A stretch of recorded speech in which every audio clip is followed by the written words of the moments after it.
The kitchen had been her sanctuary for 43 years, but that morning, Margaret felt like an intruder in her own domain.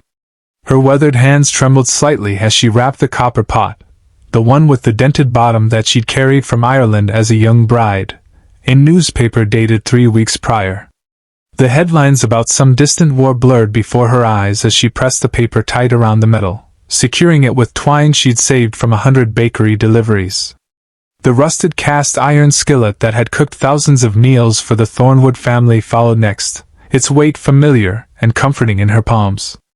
She remembered the morning she first used it, decades ago, when the house was new and Mr. Thornwood's father was still alive, when her own hair was black as midnight instead of this steel gray that now fell past her shoulders. That skillet had fried eggs for 3 generations of Thornwoods, had seared steaks for celebration dinners, had made pancakes for children who were now middle-aged with children of their own. Margaret moved through the kitchen with the slow deliberation of someone saying goodbye to a lover. Each pot, each pan, each utensil represented a memory, a meal, a moment in time. The small saucepan she'd used exclusively for warming milk for the late Mrs. Thornwood's bedtime cocoa. The enormous stockpot that had made soup for the entire household when the influenza swept through in the winter of 1947. The pie tins, worn smooth at the edges from countless crimps and flourishes of crust. She hadn't expected to be let go. Even at 72, her hands were steady enough, her mind sharp enough, her back strong enough to continue. But the new Mrs. Thornwood, Christopher's wife, that brittle woman from Boston with her modern ideas, had been clear during their conversation yesterday evening. The house was being updated, modernized. They'd be hiring a younger cook, someone who understood contemporary cuisine, someone who could prepare quinoa and acai bowls, whatever those were. Margaret would receive 3 months' salary, and the family's gratitude for her years of service. Gratitude. The words sat bitter on her tongue. She'd declined their offer to stay in the small cottage behind the main house. Pride wouldn't allow it. She'd already arranged to move in with her niece in Denver, though the thought of leaving these mountains made her chest tight. This had been home for longer than anywhere else she'd ever lived. These peaks that turned purple at sunset, these pine forests that whispered secrets in the wind, this crisp mountain air that smelled of snow even in summer, these things had become part of her, written into her bones. The cardboard boxes she'd gotten from the general store sat half-filled on the kitchen floor. She'd brought so little with her when she'd first arrived, but somehow over the decades, she'd accumulated these possessions. Not much by most people's standards, but each item precious to her. The wooden spoon her mother had carved. The recipe book with pages so stained and splattered they'd become stiff. The photograph of her late husband in his military uniform, taken just before he'd shipped overseas and never returned. Margaret was wrapping her mother's wooden spoon when she heard the kitchen door open. She didn't turn around, assuming it was one of the household staff coming to pilfer breakfast before the family woke. The Thornwoods rarely rose before 9 on weekends.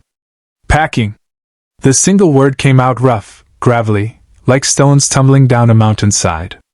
She froze, her hands still clutching the wooden spoon. She knew that voice, though she'd heard it speak fewer than 100 words in all the years she'd known its owner.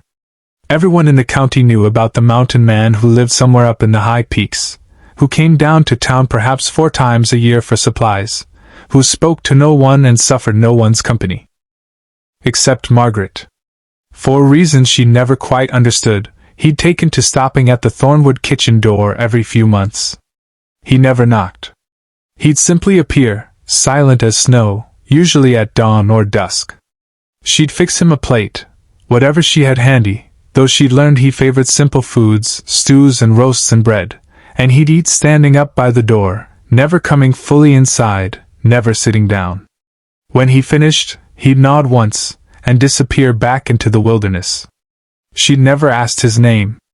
The townsfolk called him various things, the hermit, the wild man, the mountain ghost.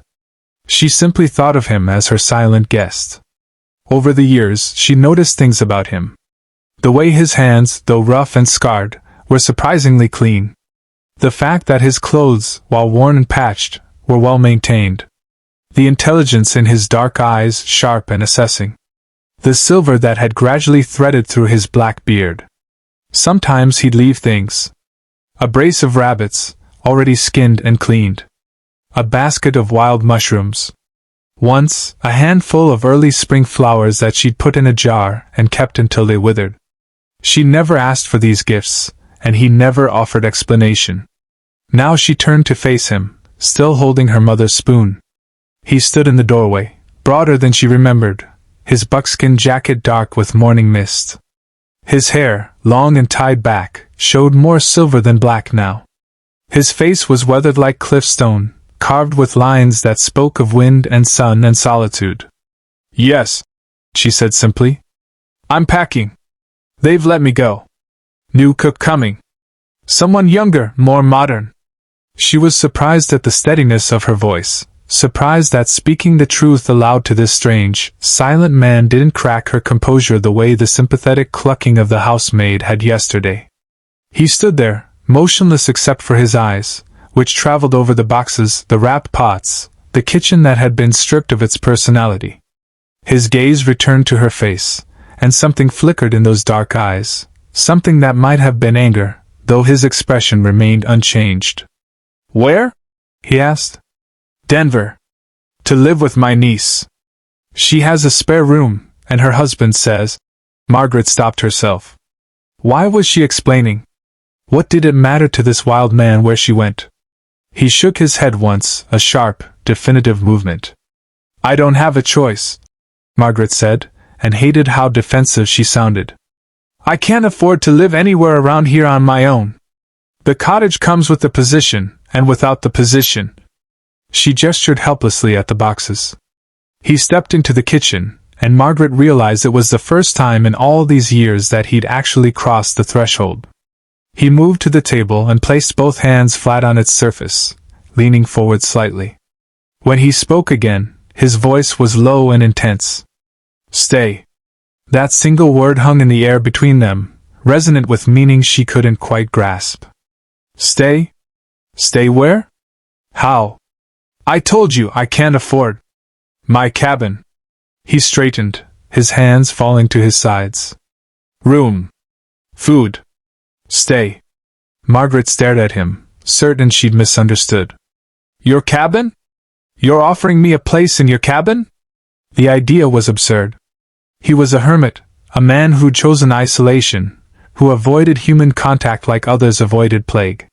He nodded once. "But why? You don't even know me. I don't know you. I don't even know your name." "Daniel," he said. "Daniel Frost." The name seemed to pain him slightly, as if he hadn't spoken it aloud in years. "You fed me. Never asked why. Never asked anything. Just fed me." He paused, and when he spoke again, his voice was softer. "That's knowing someone." Margaret set down her mother's wooden spoon, her mind racing. She thought of Denver, of her niece's cramped apartment, of leaving these mountains. Then she thought of this strange man's offer, living in a cabin somewhere in the high peaks with a hermit she'd fed perhaps 30 times over as many years. "I couldn't possibly," she began, but he interrupted her. "Cabin's big. Built it for a family years ago." His jaw tightened. "Never got the family. 2 rooms. One's empty. Been empty 15 years. There was a story there, Margaret realized. Pain and loss wrapped up in those few words. A family planned and never realized. She understood that kind of grief, the hollow ache of a future that never arrived. "I'd be in your way," she protested weakly. "No." He was definitive. "Good to have someone. Good to hear another person sometimes. I'm 72 years old. I'm set in my ways. I get up early. I hum while I cook. I talk to myself sometimes. I'm 58. I'm set in my ways. I chop wood at dawn. I don't talk much." Something that might have been humor flickered across his face. "Guess we'll manage." Margaret looked around her kitchen, at the boxes half-packed, at the life she was preparing to leave. Then she looked back at this strange man who just offered her the most unexpected gift, not charity, not pity, but something that felt more like recognition.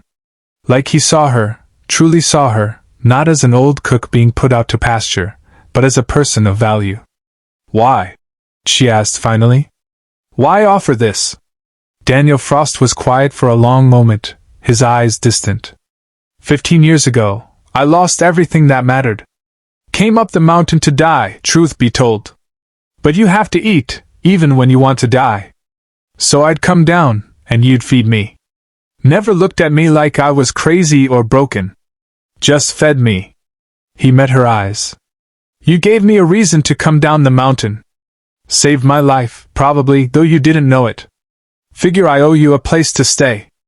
Margaret felt tears prick her eyes, but she blinked them away.